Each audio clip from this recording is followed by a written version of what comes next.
자, 고개 드시고 여러분들 반갑습니다. 작년에 본 분들 많은데 오늘 이번에 처음이었나? 좋습니다. 그 107페이지 여러분 보시면 107페이지 취득세 과세표준 세율 오늘 중요한 거 한다고 그랬죠? 그래서 잘 여러분들이 보셔야 되겠습니다. 과세표준 세율인데 107페이지 펴놓으시고 지난 시간에 배운 것을 복습을 한번 해보면 우리 지난 시간에 납세의무는 추상적으로 성립하고 구체적으로 확정이 되고 소멸하는 과정을 거칩니다. 그럴 때 납세의무 소멸 사유를 우리가 공부했는데 소멸 사유는 납부, 충당, 부가권의 철회 취소예요. 취소가 소급해서 효력이 없어지니까 부가권의 취소, 그 다음에 제척기간 만료, 소멸시 완성, 5가지 소멸 사유고, 소멸 사유 아닌 거 납세자 사망 아니죠? 죽었다고 해결되는 거 아니고, 저 피상속인 이 세금 납부할 의무는 상속인에게로 승계되고, 또 그 다음에 또 우리가요 납세분 소멸 사유 아닌 거요. 부가 철회요. 그래서 뭐 고지서를 보내는데 주소나 영업소가 불분명해서 다시 이제 확인해서 거둬들였다가 철회했다가 확인해서 다시 보내니까 철회도 소멸사유 아니죠? 그 다음에 또 법인의 합병 같은 것도 소멸사유가 아니라고 그랬습니다. 그죠? 그 다음에 제척기간 보시면은 일반 양도소득세 같은 종합소득세 같은 국세 제척기간은 또 필요요라고 했어요. 어떻게? 10년, 7년, 5년입니다. 사기쳤다 몇 년이요? 10년. 무신고 7년. 기타 5년입니다. 그 다음에 상속세나 증여세, 부담부 증여시 소득세는요. 부담부 증여시 소득세는 증여세 규정을 따라가서 똑같아요. 상속세, 증여세, 부담부 증여시 소득세는 15년, 15년, 10년. 그래서 사기쳤다 15년, 무신고 15년, 기타 10년. 이렇게 해서 15년, 15년, 10년 이렇게 되었고요.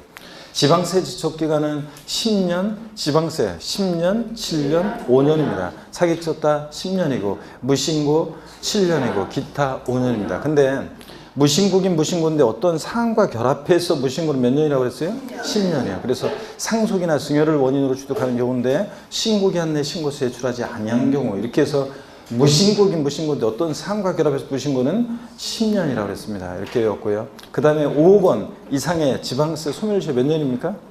5억 원 이상의 지방세 소멸시효 5년입니다. 지방세는 금액 상관없이 5년이고 그 다음에 국세가 이제 5억 원 미만의 국세는 몇 년이고 5년, 5억 원 이상의 국세는 10년에 소멸시효 적용된다고 그랬습니다. 소멸시효 중단 사유가 있는데요. 납세고지, 독촉, 뭐 압류, 뭐 이런 식으로요. 그래서 세금 내라는 액션이 있을 때 그래서 압류, 독촉, 납부채고, 뭐 교부 청구, 뭐 이렇게 납세고지 이런 식으로 세금 내라는 액션이 있으면 소멸시효 중단합니다. 중단하면 시효가 진행되고 있다가 이전 거 없어지고 시효가 처음부터 새로이 5년 이렇게 진행한다고 그랬죠? 중단. 사유가 발생하면 처음부터 시효가 새로 진행한다. 근데 정지는 뭐 분납기간, 징수, 유예기간, 연부연납기간, 무슨 뭐 채권자 대의 소송을 제기해서 소송이 제기 중인 기간, 하여튼 무슨 기간 동안에는 소멸시효 어떻게 하고 정지했다가 이어서 진행한다. 이런 것들을 배웠습니다. 그 다음에 우리요. 기한후 신고, 수정 신고 배웠는데 기한후 신고는 신고기한 내 신고서를 제출하지 아니한 자가 자 신고기한 지나서 신고하는 건데 기한후 신고는 언제까지 할 수 있냐? 신고기한 지난 후 경과 후 1개월 이내에만 할 수 있습니다. 아니에요? 네. 자 그럼 뭐예요? 신고기한 지나서 1개월 내만 할 수 있는 게 아니라 결정 통지 전까지 거기서 날라오기 전까지 할 수 있죠. 자 수정신고는 신고기한 내 신고 제출한 자가 과소신고했을 때 이제 정정하는 신고고요. 뒤늦게. 그 다음에 자 또 그 수정신고도 언제까지 할 수 있냐? 경정 통지 전까지 거기서 날라오기 전까지 할 수 있고요. 다만 이제 납세의무자가 기한을 신고했다고 그래가지고 납세의무가 확정되는 효력이 생기는 것은 아니고 기한후 신고일로부터 3개월 내에 지자청이 결정하고 자 신고인에게 이제 통지를 해주거든요. 자 그랬을 때 올해 이제 추가된 내용이 결정하고 지자청이 기한 신고일로부터 3개월 내 결정하고 신고인에게 통지해야 한다는 요 규정이 신설이 됐고요. 어떤 건 하여튼 자 납세의무자 기한후 신고에 의해서 납세의무가 확정되는 것은 아니고 최종적인 납세의무 확정은 기한후 신고일부터 3개월 내 지자청이 어떻게 할 때 결정하는 때 생긴다는 거 이런 것들. 그 다음에 신고기한 지난 후 1개월 내 기한을 신고했다. 그러면 어떤 혜택을 줍니까? 무신고가산세 50% 감면해주고 그 다음에 신고기한 지나서 1개월 초과 6개월 내 기한을 신고하면 무신고가산세 20% 감면해주고 수정신고는 신고기한 지난 후 6개월 내 수동신고했다. 과소신고 가산세 50% 감면. 6개월 초과 1년 내 수동신고하면 20% 감면. 또 1년 초과 2년 내 수동신고하면 10%, 50, 20, 10% 이렇게 감면해주고요. 둘 다 납부불성실 가산세는 감면해준다 안 해준다? 안 해줍니다. 둘 다 그 신고에 관한 거니까 이런 것들 우리가 공부했고요. 그 다음에 권리구제 같은 것은 뭐 중요하지는 않지만 그래도 혹시 모르니까 우리가 공부합니다. 자, 권리구제요. 이의신청 제기가 할 수 있는데 우리가 조세관에서 부당한 처분을 받았다 그러면 이의신청을 제기할 수 있는데 이게 이의신청은요 임의적이라고 그랬죠. 그래서 반드시 필수로 거쳐야 되는 것은 아니다 그랬잖아요. 근데 심사청구나 심판청구는 반드시 해야 한다고 그랬죠. 그렇지만 심사청구도 하고 심판청구도 하고 둘 다 해야 한다고 그랬습니까? 왜 이거 안 했나요 우리가? 네? 권리구제 안 했어요? 안 했으면 괜찮아요. 자, 넘어가고 다음에 하고. 그래, 알겠습니다. 그 다음에 우리가 취득세는 물세입니다. 그래서 취득세는 납세무자의 인적사항을 고려해서 물건 각각 개별 과세한다는 특징이 있고, 그죠? 합상하지 않고. 그 다음에 취득세는 물세다 보니까 취득자가 개인이든 법인이든 단독명이든 공동명이든 취득세 달라지지 않습니다. 취득세는 또 사실주의 과세하니까 등기, 등록, 허가 등과 무관하게 과세한다고 그랬습니다. 또 그 다음에 또 현황부과고요. 공부상 현황과 사실상 현황의 취득일 현재 다르다. 무엇에 따라서? 사실상 현황에 따라 부과한다. 취득세 과세 유치는 특별지방시도, 특광도, 그리고 특별자치도, 특별자치시가 과세 유치가 되는데 하여튼 뭐 특별자치도나 특별자치시는 11개 지방세 세금에 다 과세 유치가 되니까 그냥 특광도 이렇게 기억하라고 그랬죠? 예. 취득세 취득이 뭐냐? 누가 물어보신다면 한마디로 뭐라고 대답하신다? 사실상 소유권 취득이다. 그래서 사실상 취득만 하면 되죠. 등기등록을 이행하지 아니한 경우라도 사실상 취득만 하면 취득한 것으로 보고 또 그 다음에 사실상 취득해야지 형식적인 취득은 취득이 아니죠. 그 대표적인 예 어떤 거 들어드렸어요? 신탁법에 의한 신탁자산 취득이요. 위탁자, 수탁자로 이전할 때 수탁자의 취득 믿고 맡은 것뿐이죠. 그 다음에 신탁계약 종료로 수탁자에서 위탁자로 이전할 때 믿고 맡겼다 돌려받은 것뿐이고 그 다음에 수탁자가 시원찮아서 수탁자를 변경합니다. 신수탁자의 취득도 얘도 믿고 맡았다고 돌려줘야 되니까 형식 취득이고 그래서 결론 신탁법에 의한 신탁자산 취득은 취득세 과세되지 않습니다. 다만 위탁자의 지위를 이전받은 새로운 위탁자는 신탁자산을 취득한 것으로 본다고 그랬습니다. 자, 그래서 누가 취득하느냐를 잘 보셔야 되고 그 다음에 사실상 소유권을 취득해야지 소유권 이해 권리예요. 우리가 양도소득세에서는 부동산에 관한 권리라고 얘기하는 것들이 있는데 부동산 임차권, 지상권, 전세권, 뭐 지역권 이런 거, 아파트 당첨권, 분양권, 조합원 입주권 이런 것들은 취득세 과세되지 않는다는 거. 또 취득세 취득령은 사실상 취득령과 사실상 취득은 아니지만 취득했다고 지방세법상 간주해서 과세되는 간주 취득령으로 나눠져요. 사실상 취득은 원시 승계 취득으로 승계 취득은 대가제금 요구에 따라서 무상, 유상 취득으로 나눠지는데 취득세는 사실상 취득만 하면 원시, 승계, 유상, 무상 불문하고 일체 취득을 말합니다. 그래서 원시 취득했든 승계 취득했든 무상이든 유상이든 불문하고 과세가 된다고 그랬죠. 상속 중에도 무상 취득도 과세가 됩니다. 지난 수랑 공부했던 분들은 우리 양도소득세는 무상 이전은 양도에 당하지 않죠? 반드시 대가를 받고 이전해야 돼. 근데 양도소득세는 무상 취득도 과세가 됩니다. 근데 다만 원시 취득에 과세되지 않는 경우가 4가지가 있었는데 머리 글자를 따서 어떻게 했어요? 차, 기, 항, 선, 차량, 기계장비, 항공기, 주문에서 건조하는 선박은 원시 취득 과세한다 안 한다? 안 하고 승계 취득만 과세한다고 했습니다. 그죠? 차기항서 이런 것들을 공부했고 또 사실상 취득은 아닌데 취득했다고 지방세법상 간주해서 취득세 부과되는 경우가 있는데 토지 지목 변경으로 어떤 일이 있을 때요? 가액의 증가가 있을 때 차량 개장비 선박 종류 변경으로 가액의 증가가 있을 때 그잖아요. 또 건축물 개수 등으로 가액의 증가가 있을 때 과점주주란 자가 주식을 취득했을 때 주식은 취득 대상이 아닌데도 주식을 취득한 비율만큼 그 비상장 법인 소유의 부동산 등을 취득했다고 간주해서 취득세 부과되는 경우가 있죠? 그랬잖아요. 자, 그랬을 때 과점주라고 하면 주주 1인과 그와 친족관계 등 특수관계인자의 주식을 합쳤을 때 전체에서 몇 프로요? 50% 이상의 초과요? 초과 보유하는 주주를 말합니다. 딱 100분의 50인 주주는 과점주가 아니라고 그랬습니다. 자, 그래서 비상장법인의 과점주주가 주식을 취득했을 때 주식을 취득한 비율만큼 그 비상장법인 소유의 부동산 등을 취득했다고 봐서 의제, 간주해서 취득세 부과되는데 이때 자 법인 설립 시 발행하는 주식 지분을 취득하는 경우에는 취득 취득세 납세무가 있다 없다? 없다. 그때는 취득한 걸로 보지 않는다는 거. 법인 설립 시는 처음에 혼자 붙이고 장구 치고 다 해야 되는데 처음부터 독과점 먹자고 소분산시키면 안 된다 그랬죠? 법인 설립 시는 납세무가 없다. 그 다음에 과점주주가 아니었다가요, 최초로 과점주가 됐을 때는 과점주가 된 날 현재 지분율 모두 전체 과세합니다. 법인 설립시에 40%, 20% 추가 취득에서 60% 됐다. 몇 프로 과세? 60%예요. 근데 과점주가 된 이후에 10% 추가 취득해서 70%가 됐습니다.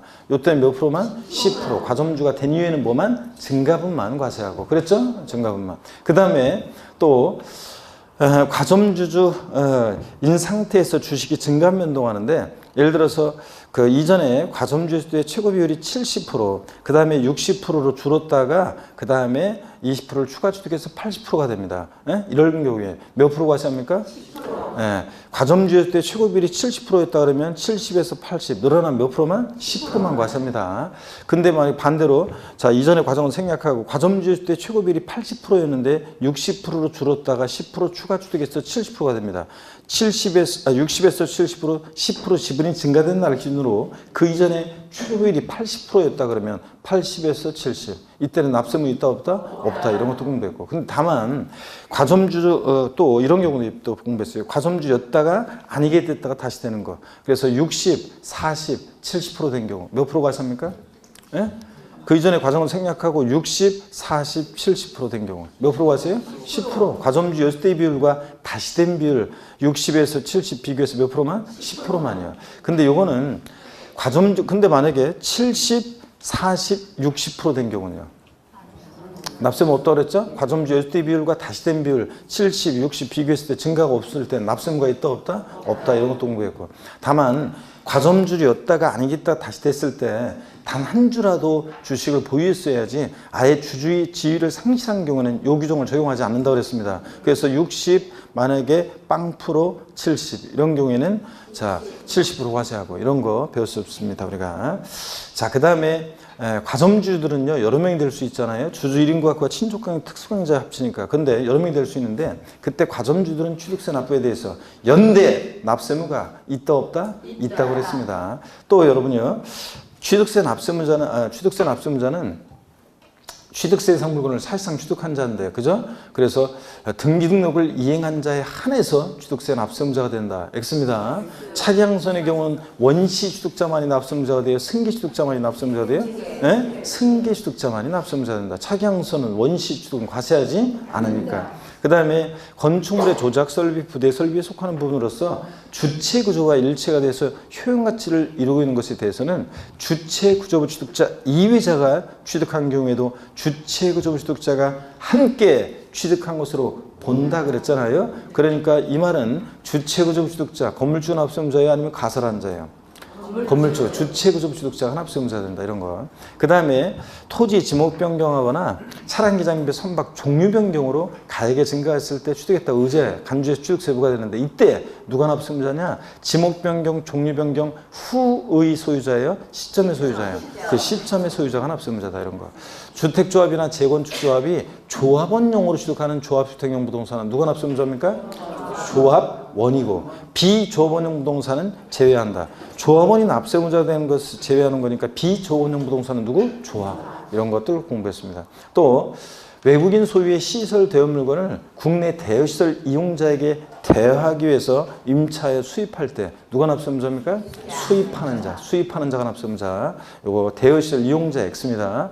그래서 뭐 건설기계나 차량에 시설 대업자가 직접 사용하거나 대여시설 이용자 명의로 자 등록한 경우라도 누가 납세무자냐? 시설 대여업자지.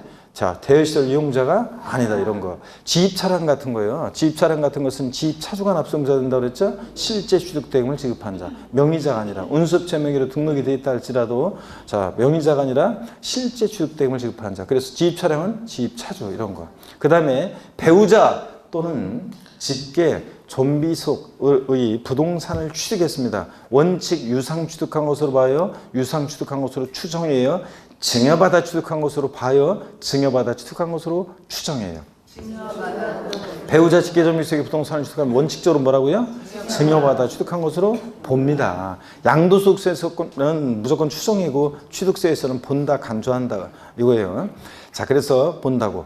돼 있고요. 그 다음에 또 근데 배우자 직계존비 속의 부동산을 취득했는데 자 대가관계 있다는 것이 입증이 되면 유상취득으로 보는 경우도 있습니다. 그래서 공매나 경매를 통해서 취득하거나 파산 선고로 처분되는 부동산을 취득하거나 아니면 등기등록을 요하는 재산을 서로 교환으로 취득하거나 그죠? 대가관계 있다고 입증되는 경우로서 취득자 소득이 입증되거나 아니면 자기 재산을 처분하거나 담보한 금액으로 샀다는 게 입증되거나 아니면 상속 증여받은 재산으로 샀다는 게 입증되거나 이런 경우에는 뭐라고요? 유상으로 취득한 것으로 봅니다. 하여튼 유상취득으로 무상취득으로 보느냐에 따라서 오늘 이제 세율을 또 보겠지만 이제 세율이 달라지기 때문에 취득세. 그 다음에 또요, 우리 부담보 증여 공부했어요. 시가 5억 상당 토지를 갑이 을에게 증여하는데 거기에 3억 원의 저당권이 설정되어 있을 때 또는 5억짜리 주택을 증여하는데 거기에 3억 원의 전세권이 설정되어 있다. 이런 부담면 증여를 했을 때 수증자가 알았어. 내가 알아서 갚을게. 채무를 인수하기로 했을 때 증여자와 수증자 내들 세금관계를 말해봐라. 그러면 자 우리 양도세에서 기본 이론 배우신 분들은 자 증여자 한테는 수증자가 인수하는 채무 인수액 상당액 부분에 대해서는 뭐가? 양도소득세가 부과되고 그잖아요. 양도에 해당하려면 대가를 받고 이전해야 되는데 무슨 대가를 받느냐? 증여자는 자신이 갚아야 할 돈 3억 원을 수증자가 알았어 내가 앞으로서 갚을게 채무를 인수해서 대신 갚아주니까 3억 원만큼 채무를 뭐였다? 면하는 대가를 받았다고 봐서 양도에 해당하고 그 다음에 5억에서 3억 뺀 채무 인수액 이외 부분, 2억 부분은 뭐래요? 공짜로 받았으니까 수증자한테 증여세가 부과될 수 있다. 근데 취득세 입장에서 보면 취득세는 유상, 무상, 불문하고 과세하니까 5억 전체에 대해서 취득세가 부과되는데 다만 적용되는 세율이 달라요. 채무 인수액 상당액 부분은 뭐로? 유상 취득한 것으로 보고 채무 인수액 이외 재산 5억에 3억 뺀 2억 부분은 공짜로 받았으니까 증여로 무상으로 취득한 것으로 자 무상 취득에 대한 세율이 적용되고요. 무상 취득으로 보고 그죠? 예. 채무 인수액 상당액은 유상 취득으로 자 채무 인수액 이외 재산은 무상 취득으로 자 근데 세율이 적용되는데 근데 배우자 또는 직계존비속 이외자가 아닐 때 얘기지 배우자 직계존비속 간의 부담부 중에 있다 그러면 채무 인수액 상당액을 원칙적으로 무상으로 증여로 취득한 것으로 봅니다. 다만 자 배우자 직계존비속 간에도 채무 인수할 시 객관적으로 입증 대관계가 있다는 것이 입증될 때는 뭐라고요? 유상으로 취득한 것으로 본다. 그렇죠 여러분들? 이런 것들 그 다음에 상속재산이 분할이 됐다가 자 협의해서 재분할이 됩니다. 그럴 때 종전 직무보다 초과 취득하는 부분에 대해서는 줄어든 사람부터 늘어난 사람은 초과 취득하는 부분은 요거는 뭐로요? 자 상속을 취득한 게 아니라 뭐로? 증여로 취득한 것으로 본다고 그랬습니다. 다만 상속에 따른 취득세 신고 납부 기한 상속 개시일이 속하는 달의 말일로부터 6개월을 의미하는데요. 이 상속에 따른 취득세 신고 납부 기한 내에 재분할에 의한 취득과 등기 등을 모두 마친 경우에는 그러하지 아니하다. 이런 것도 배웠고요 우리가. 그 다음에 나머지는 뭐 아까 했었고요. 자 이런 것들. 그 다음에 취득세 취득 시기는 매매 같은 유상 승계 취득은 원칙 언제입니까 여러분? 계약상 잔금집이에요.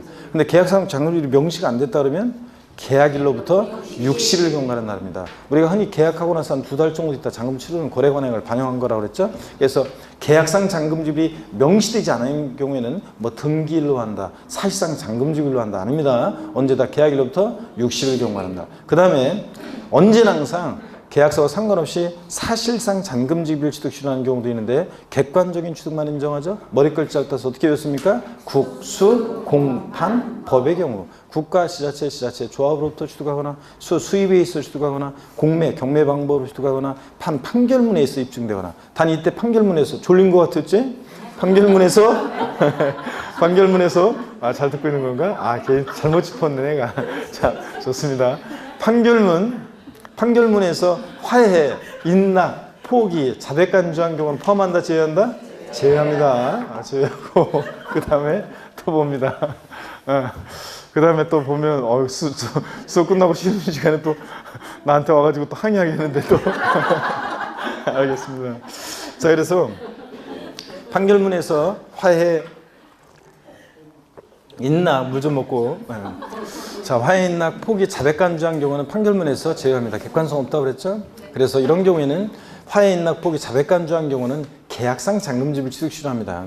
그 다음에 국수, 공판, 법인 장부로 입증되거나 법인이 계약의 일방 당사자다 그러면 법인 장부에서 잔금집이 입증된다고 봐서 사실상 잔금집이에요. 그래서 하여튼 국수, 공판법 같은 객관적인 취득은 어느 때? 사실상 잔금직일 취득시라고. 이런 날이 전에 등기를 먼저 하면 언제고요? 등기일입니다. 등기일이 빠르면. 그 다음에 저를 고개를 들어보세요. 마지막 이제 연부 취득의 경우에는 원칙적으로 계약상 연부금지급이래요. 사실상 연부금지급이래요.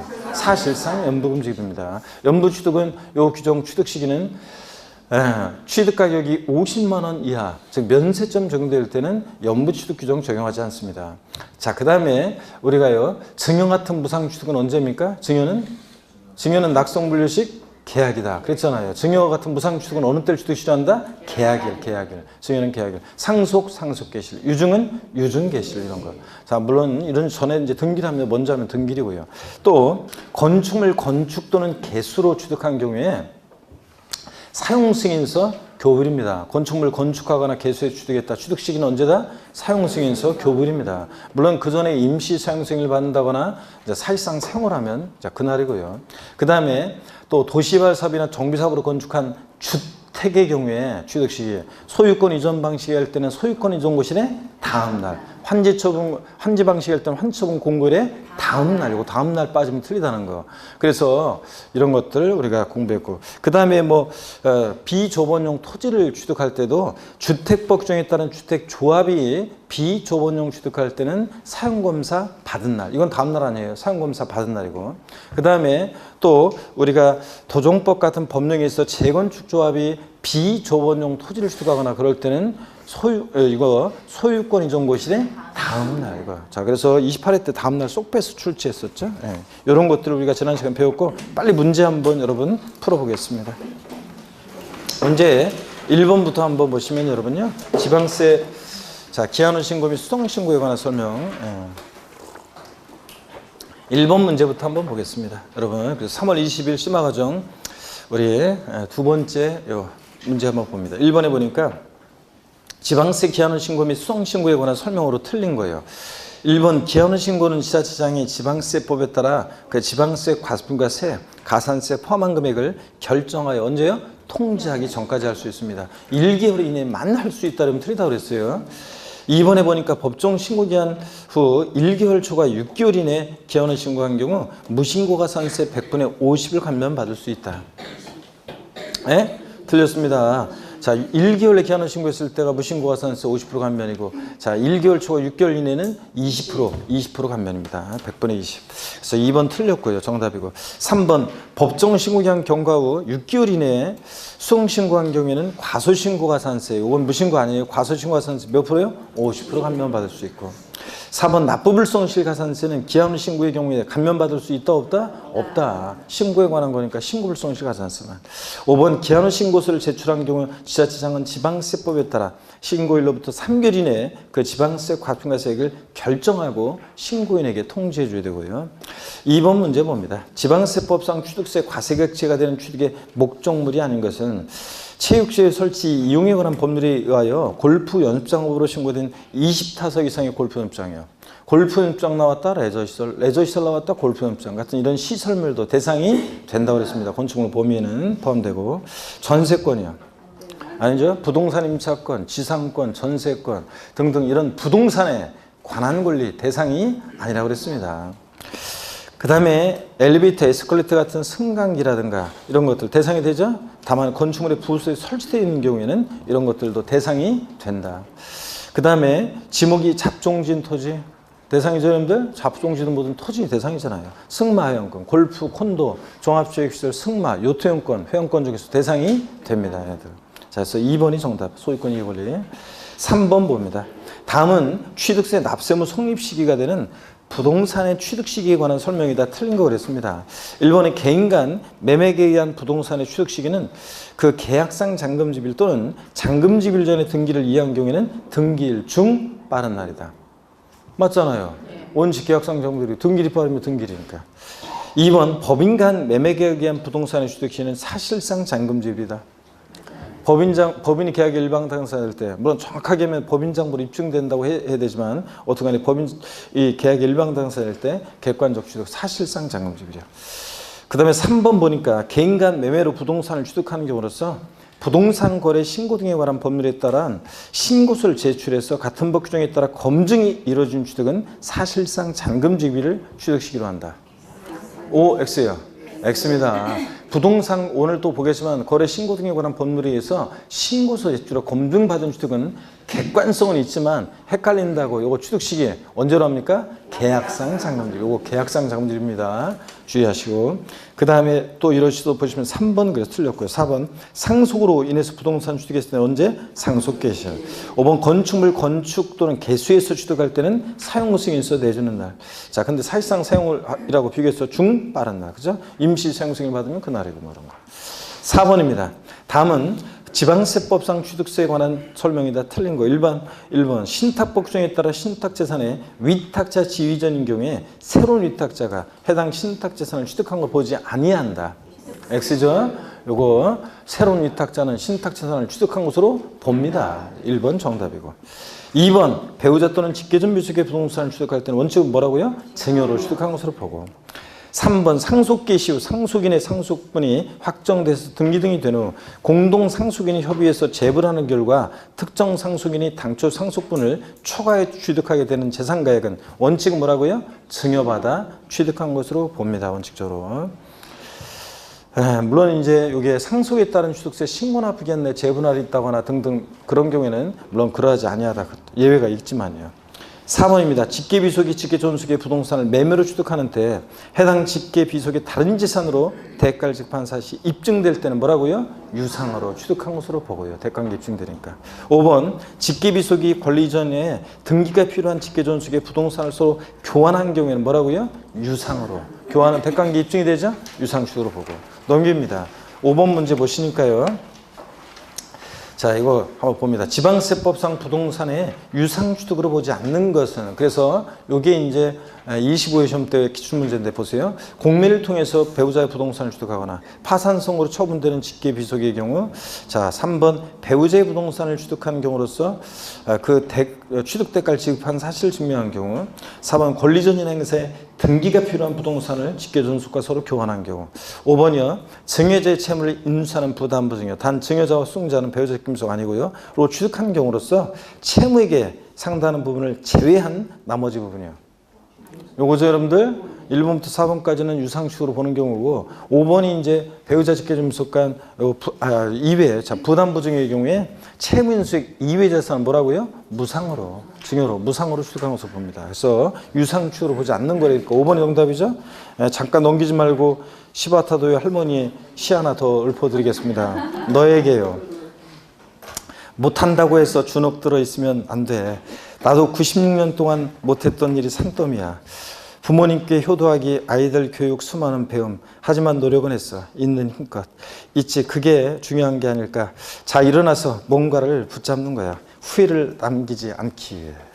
요거요. 그래서 여러분, 하여튼 못한다고 주눅 들고 오고 공부했다고 그냥 돌았으면 까먹고 정신없다 할지라도 이론 과정은 기본서 이론 과정은 여러분들이 완벽하게 못해도 괜찮아요. 벌써 완벽해지면 좀 곤란하다고 그랬잖아요. 자, 그래서 지금은 여러분들 이론은 헷갈리고 그래도 괜찮아요. 부분을 여러분들이 이해하고 이론을 공부하고 습을 보면서 가다 보면, 자, 그러다 보면 하고 까먹고 그렇지만 이제 계속 앞으로 남아있는 과정들이 압축하고 비교하고 계속 이제 여러분들한테 문제 풀어서 사례 연습하고 이런 과정들이 남아있잖아요. 계속. 그러니까 쭉 과정을 쭉 따라가시면 되겠습니다.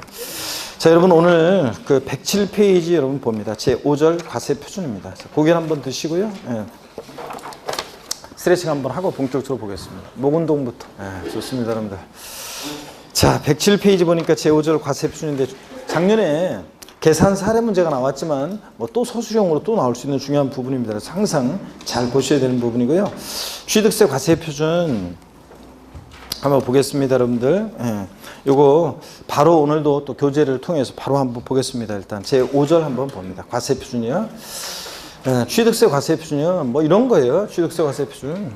우리가 세금 계산 어떻게 하느냐 그러면 뭐 세금 계산은 우리가 이렇게 하잖아요. 과세 표준이라는 거 결정이 되면 곱하기 세율에서 우리가 산출세액을 구하고요. 자, 세금 계산 이렇게 하는 건데 그럴 때 요 과세표준이라는 것이 자, 세금 계산하는데 세금을 계산하는데 기초가 되는 가액이나 수량 등을 말하죠. 그럴 때 과세표준이 취득세 같으면 취득 가격이 과세표준이에요. 취득하는 가격이 취득 가액이. 그 다음에 등록면허세 같으면 원칙적으로 부동산 등기할 때 등기하는 부동산 가액이 과세표준이고요. 물론 등록면허세는 채권 금액이나 건수 같은 게 되기도 하지만 하여튼 원칙 부동산 가액, 재산세 과세표준은 재산 가액이고요. 자, 그랬을 때 자, 신고납부, 우리가 기초과정부터 배운 게 이거예요. 취득세나 등록면허세는 신고납부하는 세금이니까 누가 과세표준 결정하느냐? 납세 의무자가 이것을 결정해요. 납세 의무자가 자, 결정합니다. 근데 재산세는 재산가액 보통 징수하는 세금이니까 과세관청에서 즉 과세 주체가 이것을 자, 결정한다고 그랬습니다. 그랬을 때 자, 취득세 일반적 거래의 경우에 일반적 거래의 경우에 취득세 과세표준은 원칙적으로요. 취득세는 과세표준이 취득 당시 가액인데 정확히 얘기하면 취득 당시 자, 납세의무자가 신고하는 가액이 과세표준입니다. 나 얼마에 취득했다 신고하는 가액이요. 근데 예외적으로 지방세 과세 시가표준액이 과세표준이 된다고 그랬죠. 어떤 경우에 시가표준액이 과세표준이 되느냐. 시가표준액이 뭔지는 요거 기초과정에서 쭉 설명을 드렸기 때문에 기본 이론까지 자, 1월달 강의를 꼭 듣고 오시라고 했어요, 제가. 자, 세법은 일단 시간 없으신 분들은, 늦게 오신 분들은 1월달 그 조세 총론하고 취득세 부분까지 강의만 듣고 오시면 그러면 뭐 3, 4월 과정 바로 따라올 수 있다고 그랬습니다. 그래서 잘 여러분들이 보고 오실 당부드리고, 시가표준액이라는 것은 지방세를 과세할 때 물건에 대한 기준이 되는 가격을 말한다고 그랬죠. 국세에서 뭐라고 그래? 기준시가. 지방세는 시가표준액을 말하고요. 지방세를 과세할 때 물건에 대한 기준이 되는 가격. 지방자치단체장은 자, 여러분 갖고 있는 재산에 대해서 재산세를 계산할 때 항상 뭘 근거로 세금 계산한다? 시가표준액이요. 그래서 우리가 기준시가, 시가표준액 이런 걸 통칭해서 우리가 흔히 공시가격 이렇게 얘기한다고 그랬습니다. 그랬죠? 그럴 때 토지 시가표준액은 뭐냐면 개별 공시지가, 개별 필지에 대한 땅값. 그래서 뭐 전국적으로 국토교통부 장관이 각 지역마다 대표성 있는 땅 표준지를 선정해서 표준지 땅값을 산정고시합니다. 그게 표준지 공시지가고, 그걸 참작해서 시장군수구청장이 자기 관할 구역 내 개별 필지들에 대한 땅값을 산정고시하는데 그게 뭐다? 개별 공시지가. 이게 토지 시가표준액이고, 주택은 개별 주택 가격이나 공동주택 가격이 산정고시 되는데 그게 주택에 뭐라고 그랬습니까? 시가표준액이 된다고 그랬습니다. 개별 주택 가격이나 공동주택 가격. 그래서 항상 지방자치단체장은 무엇으로 세금 계산한다? 시가표준액이야. 요거. 자, 그랬을 때 시가표준액이 과세표준 결정되는 경우에요. 납세의무자가 무신고예요. 신고 안 해요. 자, 그러면 신고 납부하는 세금인데 납세의무자 신고 납부 안 하면 우리 징수 방법 배웠잖아요. 그러면 2차적으로 누가 세금 계산해요? 지자체장이 과세관청에서. 지자체장이 세금 계산하는데 항상 무엇으로 계산한다? 시가표준액으로. 또는 납세의무자가 신고했는데 얼마에 취득했다고 하는지 신고서에 신고 가액의 표시가 없어요. 또는 납세의무자가 신고했는데 신고한 가액이 지방세 과세 이 시가표준액보다 미달하게 신고됩니다. 자, 그랬을 때 이것도 우리가 요거 이런 의미라고 그랬어요. 기초과정부터 배운 게 소위 말해서 시가라는 가격대 이 정도 가격대인데 지방세 과세 이 시가표준액 공시가격은 대개 시가에 뭐 7, 80% 선에서 결정된다고 하는데 최근에 지금 이렇게 그 공시가격 반영률을 좀 높이고 있고 그런 것 뿐이지, 높였던 것 뿐이지, 사실은 뭐, 아파트 같은 것은 그래도 뭐 한, 55%, 45%, 55%, 60%, 70% 이렇게 반영이 되기도 하지만, 근데 뭐, 단독주택이나 다가구주택 같은 것들, 뭐 토지 같은 것들은 시가 반영률이 뭐 3, 40% 밖에 안 되고 그랬다고 그랬잖아요. 어쨌든 간에, 이렇게 결정이 됩니다. 시가표준액이. 요 정도 시가에 7, 80% 선에서. 근데, 납세의무자가 취득했다고 신고한 가격이 시가표준액보다 미달하게 신고되면 자, 과세권자는 이 신고한 가액에 대한 객관적인 입증이 없는 한은 뭐야, 시가의 7, 80% 선에서 결정된 게 시가표준액인데 이거보다 더 낮게 신고해? 불성실 신고했다고 봐서 지자청에 다시 무엇으로요? 시가표준액으로 과표 결정한다고 했습니다. 이런 것들. 자, 그래서 기초과정부터 말씀드렸고, 그래서 납세의무자가 신고하지 않거나 신고한 가액 시가표준액보다 적게 미달하게 신고되면 지자체장이 다시 과표 결정하는데 무엇으로 항상? 시가표준액으로. 이런 얘기였고, 그 다음에 취득세 계산할 때 또 언제나 항상 있잖아요. 언제나 항상 이 시가표준액에 관계없이 사실상 취득 가격을 과세 표준 금액으로 하는 경우도 있죠. 예. 근데 요거는 아무 때나 인정하지 않는다 그랬습니다. 사실상 취득 가격은 아무 때나 인정하지 않고 객관적인 취득만 인정하죠. 그래서 객관적 취득 제2에서 나왔다 그러면 국가, 지자체 조합으로부터 취득하거나 수입에 의해서 취득하거나 공매 경매 방법으로 취득하거나 판결문에 의해서 취득 가격이 입증되거나 법인 장부로 입증되거나. 그래서 우리가 아까도 배웠지만 객관적 취득 어떻게 배웠어요? 국수 공판 법의 경우요. 다만 이때 이 판결문에서 판결문에서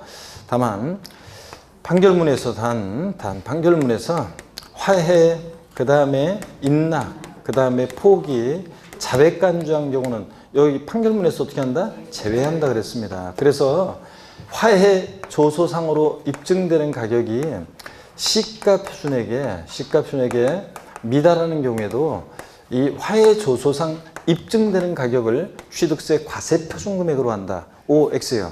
X입니다. 왜냐하면 이 화해 조소상으로는 사실상 취득가액을 입증할 수 없기 때문에 화해 조소상으로 입증되는 가격이 시가 표준액에 미달하면 뭘 과세 표준합니까? 시가 표준액을 과세 표준합니다.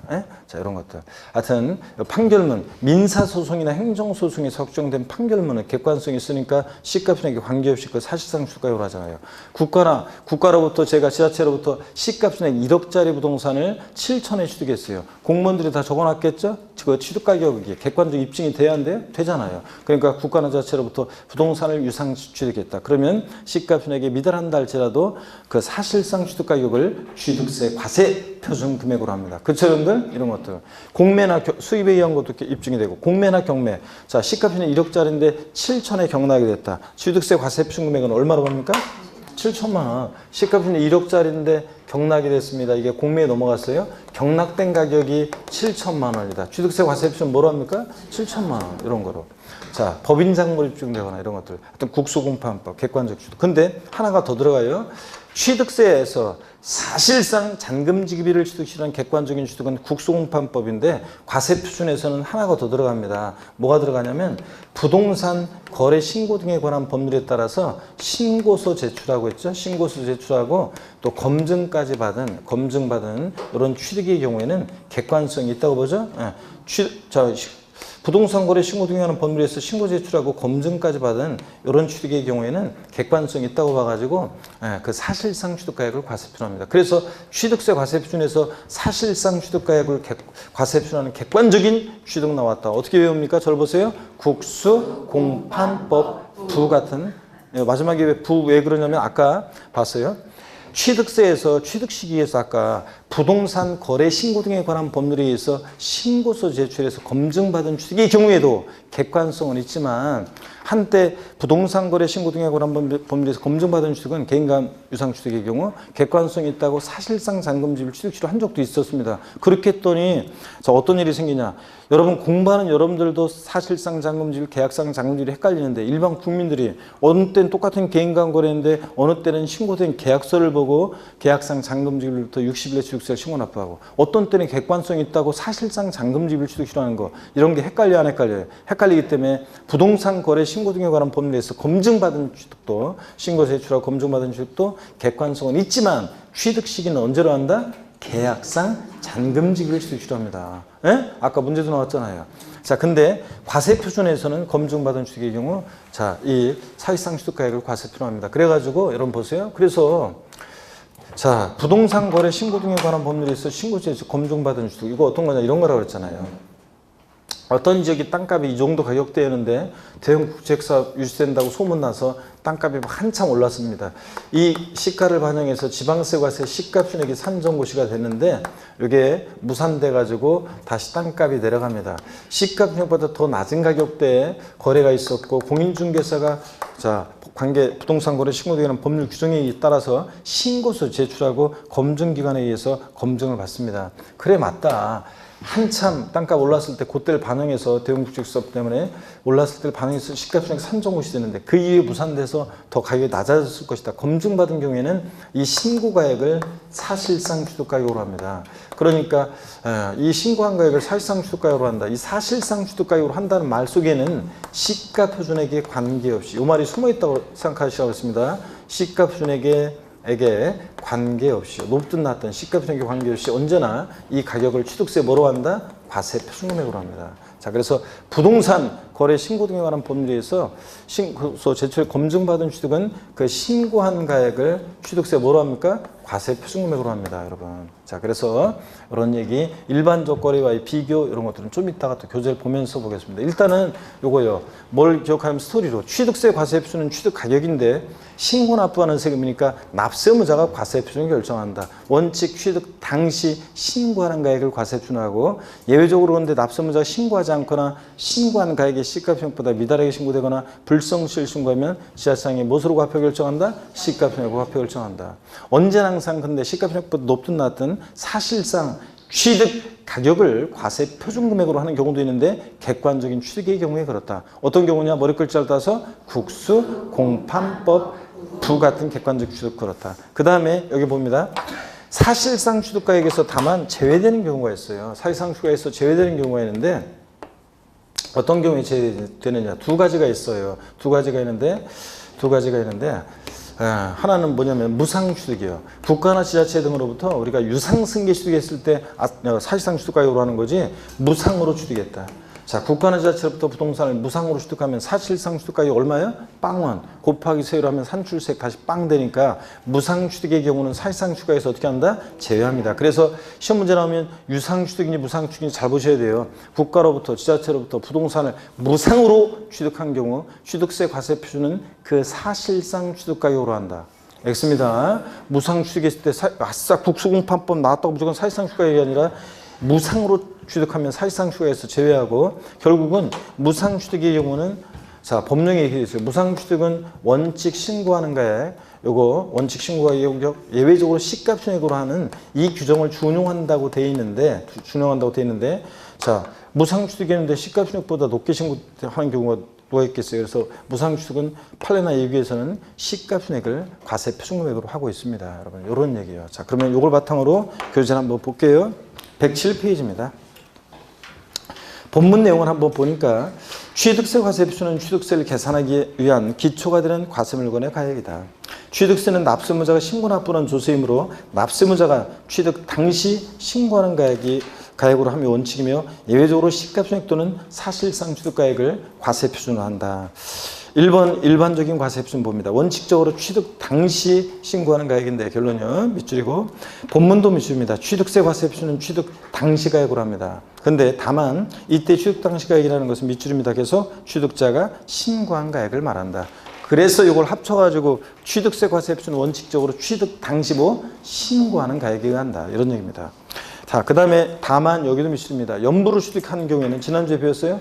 연부 취득은 매회 지급되는 사실상 그러니까 연부 취득은 연부금액이 과세 표준인데 매회 사실상 지급되는 금액을 말하고 취득금액에 포함되는 계약보증을 포함해서 밑줄 쫙입니다. 그래서 연부 취득은 연부금액이잖아요. 자, 근데 매회 사실상 지급되는 금액이라는 건 뭐냐? 올해 첫 해 지급하기로 한 연부금액이 계약서상으로는 10억이었는데 실제적으로는 8억 원의 연부금이 지급됐다면 얼마? 8억 원. 그 사실상 지급되는 금액입니다. 그래서 매회 사실상 지급되는 금액 거기다가 돼지꼬리 땡냐해서 계약상 연부금액 X입니다. 연부 취득의 경우에 취득세 과세 표준은 연부금액인데 매회 계약상 지급되는 금액이다. X죠? 매회 사실상 지급되는 금액이다. 이런 거. 그 다음에 양가로 2번을 보겠습니다. 예외적으로 시가평액이 되는 경우요. 취득세 과세 표준은 원칙적으로 취득자 신고 가액에 의하는 것이 원칙이지만 예외적으로 자 밑줄입니다. 신고 없거나 또는 신고 가액의 표시가 없거나 신고 가액이 시가평액보다 뭐 할 때? 적을 때는 뭘 과세 표준한다? 시가평액으로 한다. 그리고 시가평액이 뭔지 여러분들이 참고적으로 읽어보시고요. 넘어갑니다. 108페이지 토지건축물 이외에 그 이제 건축물 등에 대한 시가평액 결정거래가 쭉 나와 있는데 과세대상 종류에 따라 시가평액 결정이 나와 있는데 이건 참고입니다. 넘어가고 109페이지 양가로 3번을 봅니다. 109페이지 양가로 3번을 보니까 특례 사실상 취득가격 또는 연부금액이 과세 표준되는 경우예요. 보시니까 다음에 취득이요. 밑줄입니다. 가로 증여기부 그 밖에 무상취득매 그 다음에 소득세법, 법인세법 규정에 자, 두 번째 줄도 밑줄이요. 부당행위 계산 부인 규정에 의한 거래로 인한 취득은 제외한다 밑줄이요. 부당행위 계산 부인 규정에 따른 거래가 어떤 건지 우리가 아직 안 배웠어요. 양도세에서 이번 이제 순환에 배우는데 부당하게 계산된 계산. 부당하게 계산됐어요. 자, 그러면 부당하게 계산되는데 그래서 그 계산을 자, 관할 세무상에 이제 부인하는 경우인데 자, 그럴 때 그런 사실상 가격을 그때 인정하면 되겠어요, 안 되겠어요? 안 되지. 그러니까 부당행위 계산 부인 규정에 의한 거래로 인한 취득은 사실상 취득 가격을 인정하지 않습니다. 제외합니다. 무상 취득과 함께. 나중에 자세히 또 배웁니다. 하여튼 무상 취득은 사실상 취득에서 제외하고.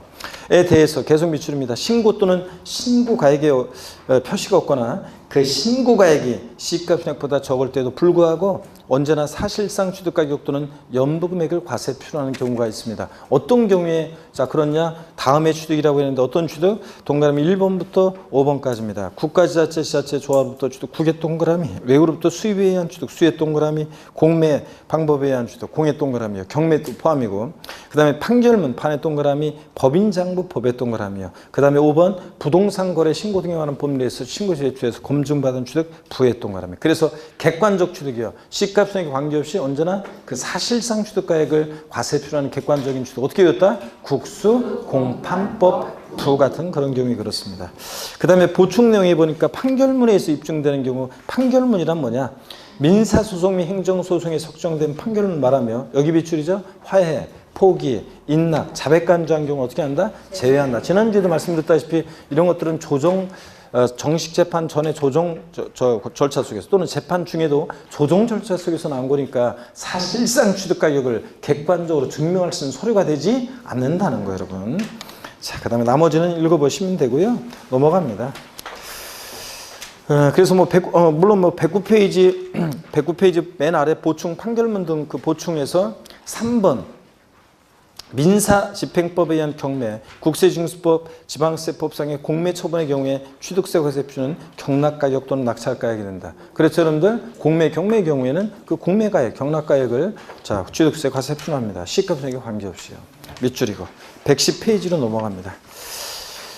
부당행위 계산 부위는 나중에 우리가 자세히 배울 거고요. 핵심 정리 과세 표준 비교 있죠? 이것도 여러분이 별 표시하시고 잘 봅니다, 여러분.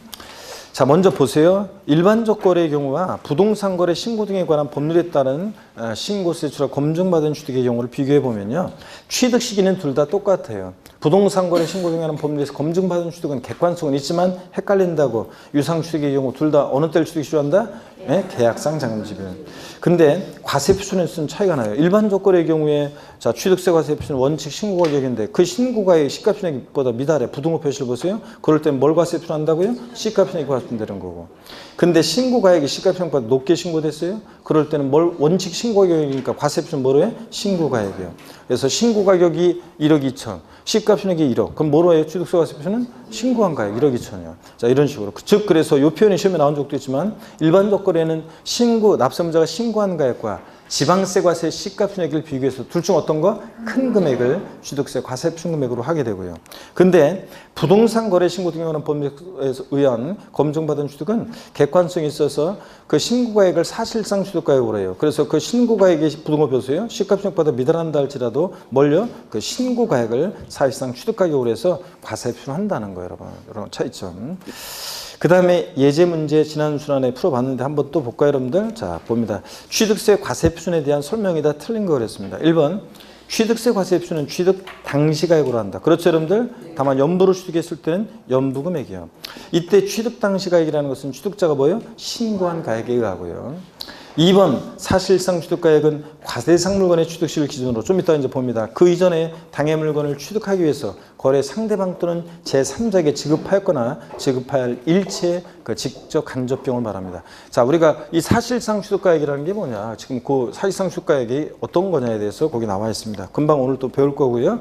그 다음에 동그라미 3번 부동산 거래 신고 등에 관한 법률에 의해서 신고 제출해서 하고 동법 중에서 검증받은 취득은 사실상 취득가액을 과세한다. 그렇잖아요. 국수공판법 부. 그 다음에 4번 납세의무자가 무신고한 경우에는 자 무신고한 경우는 뭘 과세 표준한다? 시가 표준액이요.